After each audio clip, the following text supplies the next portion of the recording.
in your mind, where does enterprise chat fit in the sort of value curve? In the world of trading and pre-trade and post-trade and all the different parts of the trading life cycle, there's lots of different chats that have been created over the years. So obviously there's Bloomberg chat, there's the likes of Symphony, Ice chat, there's LSEG Messenger, and then there's other chats which have not been designed to be used in the market. So you also have things like WhatsApp, Telegram, Signal. The agentification of workflow, how that happens. So having an agent then you can use to query basically that rich data set means that you may have a broker that never forgets. In terms of looking at the future of this, do you think there's going to be a whole bunch of regulation? Gen AI is more the focus of regulators and really anyone in the world to have some level of explainability in there so that you can go back and understand why did it make this decision.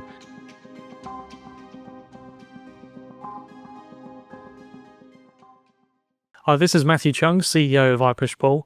Coming up, you'll hear Steve Grob of Vision 57 and I talk about how realizing the strategic value in chat will drive success for those companies that embrace it.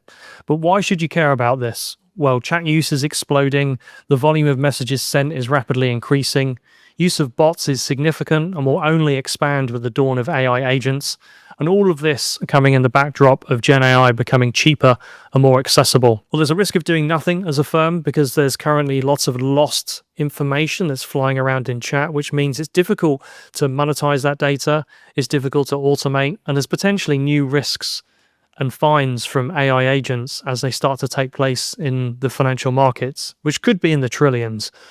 We'll talk about how does this impact your firm. So there's new revenue opportunities through better information and analytics. There's creation of new data sets from unstructured data. There's the ability to scale up OTC trading and broking workflows through chat-driven automation. And importantly, all of the controls and guardrails around bots and agents that you need to have in place. Hi, this is Steve Grob, founder of Vision 57. Today we're going to be talking about something that has been coming up in my news feeds more and more recently, which is this world of sort of enterprise chat, which seems to be on a collision course with AI. And there's been a bunch of recent announcements from Symphony and Bloomberg, which are, opening themselves up to third-party bots and agents and federated chat and all this sort of stuff. But it's a very new area. So to help me kind of unpack what the potential of these changes are, I'm very pleased to have Matt Cheung, who's CEO of ipushpull. So welcome, Matt. Just before we sort of get stuck into this, could you just give me a minute on ipushpull and where you fit into the whole space? Yeah, sure. Thanks for having me, Steve. So ipushpull, we're an enterprise SaaS platform. We're built to transform and capture chat and message data and turn those into strategic assets. We help lots of regulated industries like financial markets, but also commodity markets, crypto, to unlock information, automate workflows, and put lots of controls on data, humans, bots, and agents. Okay, great. So sounds like I'm talking to the right person then. I hope so. So before we get into the AI side of it, let's just focus on chat. And as we all know it and use it with our friends, our family and everything, but enterprise chat is a slightly different thing. So in your mind, where does enterprise chat fit in the sort of value curve of our industry? There's lots of different flavors, I suppose, of enterprise chat. So there's chat platforms that everyone would be familiar with, like Microsoft Teams, maybe Slack to a certain extent, and other platforms that are built more broadly for enterprises. So not just in the markets, but in the world of trading and pre-trade and post-trade and all the different parts of the trading life cycle, there's lots of different chats that have been created over the years to cater for people in kind of those markets environments. So obviously there's Bloomberg chat that is ubiquitous across trading and sales and front office. There's the likes of Symphony, which is probably sitting a bit more broader in terms of kind of pre and post trade and middle office and so on. But there's also other chats like ICE chat. There's a LSEG messenger. And then there's other chats which have not been designed to be used in the markets, but because people, if you're a salesperson or a broker and you're looking to service your client, you kind of go where your client is. So you also have things like WhatsApp, Telegram, Signal, and a variety of chats. So you could have a proliferation of different chats across a particular company, and then different business areas and asset classes then seem to gravitate towards different ones. All these headlines of huge fines going to banks for use of WhatsApp and blah, blah, blah. So there is definitely a sort of control angle to all of this. How do you try and address that? I guess there's a few parts to that. One is around record keeping. And a lot of the big fines that you've seen has been billions from the SEC is around using non-compliant platforms, i.e. you're not storing and archiving all this information. And where it starts to get a bit messy with some of those particular platforms is particularly with WhatsApp is a problematic one because you've got chats on there. You can add in disappearing messages. I can do calls on there as well. And the way WhatsApp is created is actually quite cumbersome technically to be able to capture all that information because WhatsApp was never designed to be an enterprise chat. Yeah, that's the reason why it's a problem. So let's talk then a bit more about Symphony and Bloomberg. So Symphony announced this sort of federated chat idea recently. What is it that Symphony is, in your opinion, doing right? The federated chat's not new; it's been around for a few years. Okay, but federated chat is essentially building bridges between different chat platforms in order for someone like Symphony being the conduit for building those bridges. Symphony, you can do the record keeping and store chats and so on, like you can with a lot of the other enterprise chats as well. But the federation piece kind of comes in where you then build a bridge between Symphony and WhatsApp or Symphony and WeChat and so on. Okay. And those two in particular are the ones which are the most troublesome, like I said, because they were never designed to be a full enterprise chat. So WeChat is obviously used a lot in China, and WhatsApp's used a lot kind of everywhere, really, around the world. Less so in the big institutions, but when you go into commodities markets, for example, it's used quite heavily. So someone like Symphony then provides the means then to do all of the capture for record keeping, for surveillance and so on. So there's other solutions out there as well that provide similar tools, but Symphony I think is in a good spot because it's got 20 or so banks that are shareholders in the company. So it makes it a tool they need to be used. Let's move on a bit now and talk about this word I struggle to pronounce, the agentification of workflow and chatbots, and what are you seeing in terms of how that happens and works, and what are the sort of key three principles that you apply when you're thinking about this? Well, I think before jumping into agentic workflows, it's probably better to break down what the world of bots and chatbots and agents actually looks like and what that kind of ecosystem looks like. Because today, if you're talking about chatbots, people immediately think of ChatGPT and Gemini and Claude and all these other large language model powered chatbots. So the kind of the description of it has changed. So sometimes you may need a large language model to be able to help interpret some of the information, which means that you can then talk in more of a natural language. And what's been quite interesting, I think, the nomenclature or the terminology or the syntax or the way people talk about things in the markets. What we've actually seen with a lot of our customers is that irrespective of, particularly in pre-trade, in price discovery and so on, when someone's asking for a price, you don't type it out in long form. You type it out, want to buy 10 million of this. Well, you just put something in the very shortest number of keystrokes. You don't talk in this verbose natural language way when it comes to trading, and even when it comes to post trade as well, because you would have too much stuff going on in the chat, and it's too much information that's not necessary. So what we've seen is that, particularly in pre-trade, every single market has conformed on its own syntax, but there's no overarching syntax that works for every market. Not yet. That's I'm sure that will be here very soon with what you can do with large language models and so on.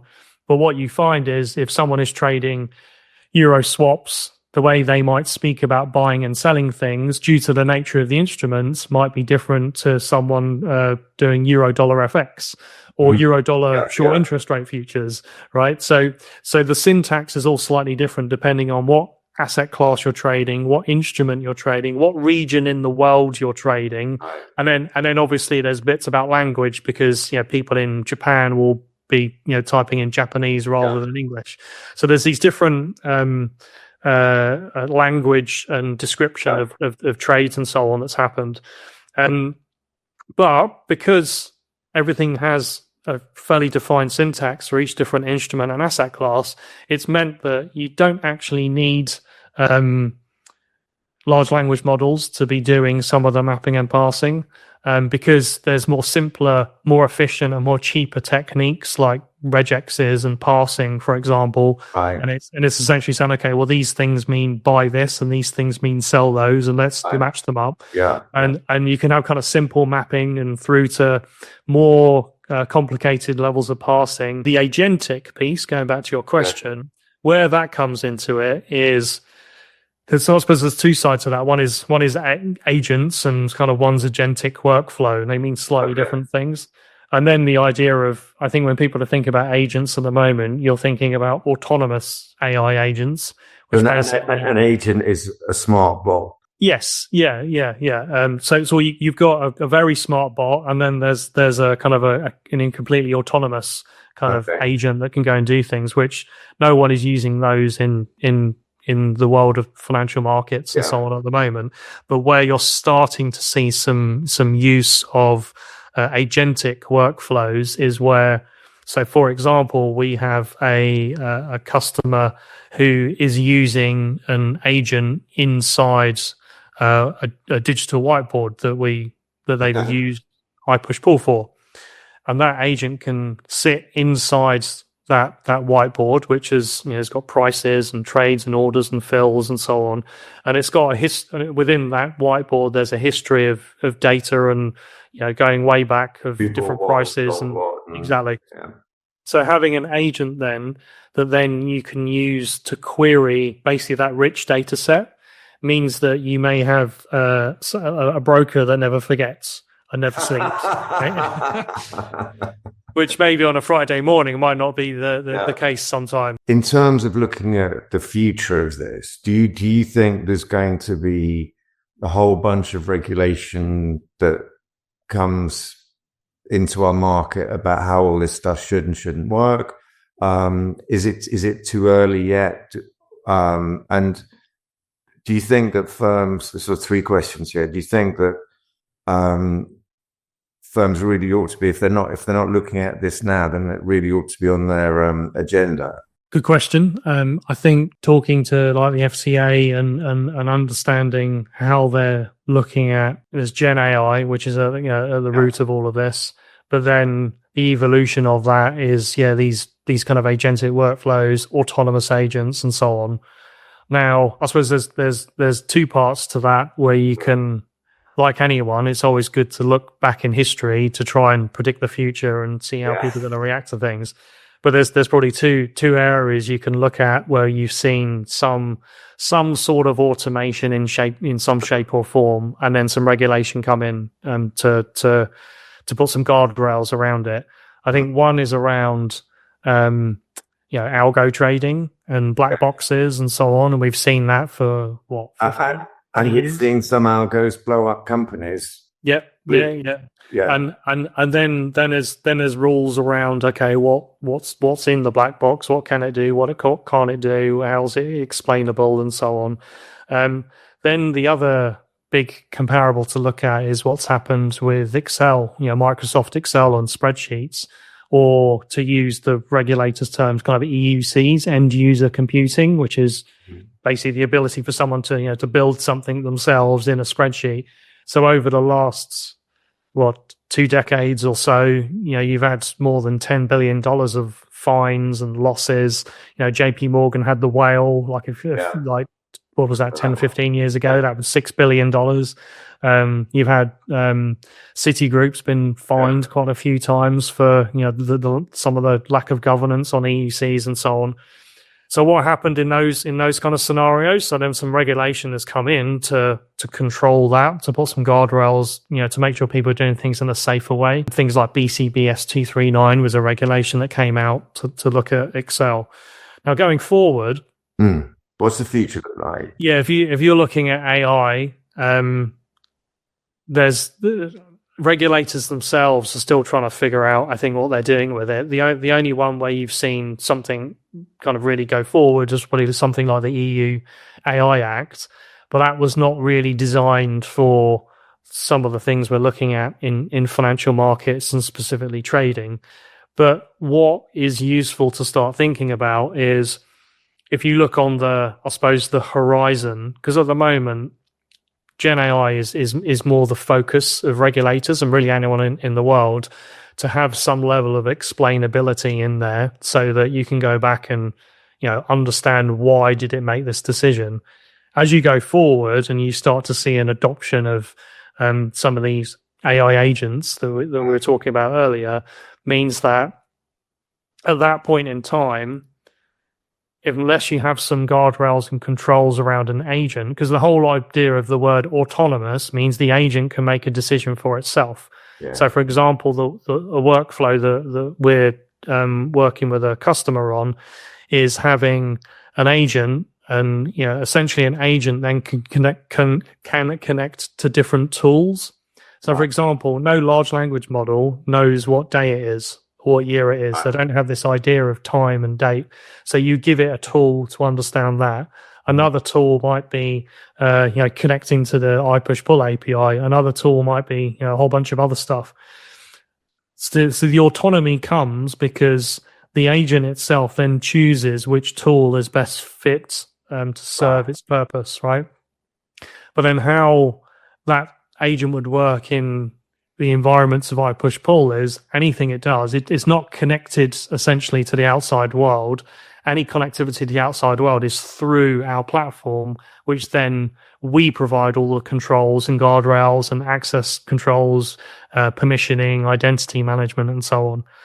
But then if you go forward, if you then have, let's keep it simplistic. If you have an autonomous agent that's able to you might be able to try and find out what the date and time is. It might be hooked up into a financial markets news feed, and it might be hooked up onto, let's say, an MT4 retail trading platform, right? Mm-hmm.